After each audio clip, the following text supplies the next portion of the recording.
that shows that when Nikola Tesla died, that this information that he had, which allowed for a car to run out of the ambient energy, was in documents confiscated by the FBI.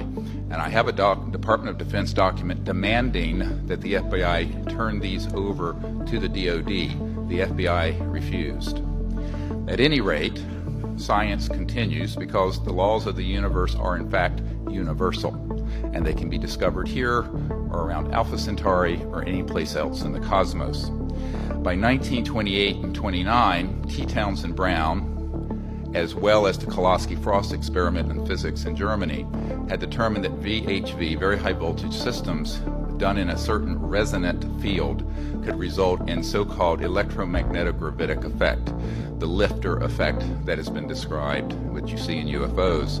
They also can create what's called a space-time bubble around an object so that you can correct for 1G. This is how these objects are traveling at multiples of what any aerodynamic physics would describe, and can make right-hand turns without killing the occupants.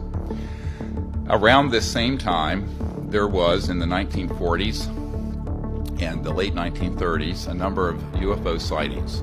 This included the so-called Foo Fighters. Yes, it's a famous rock group. However, the Foo Fighters took their name from the reports of these objects seen in the theater of World War II that were flying around our aircraft. We thought it was a secret weapon of the Nazis. The Nazis thought it was a secret weapon of ours. There is Jimmy Doolittle, the famous general. His nephew is a dear friend of mine, and he has testified that General Doolittle was sent by FDR over to the European theater in World War II, investigated the Foo Fighters, and came back and told Roosevelt, and I quote, "They are interplanetary vehicles." So by then, there began a classified program, and which was augmented further by events, as mentioned, in 1941, and then, of course, the famous Roswell event.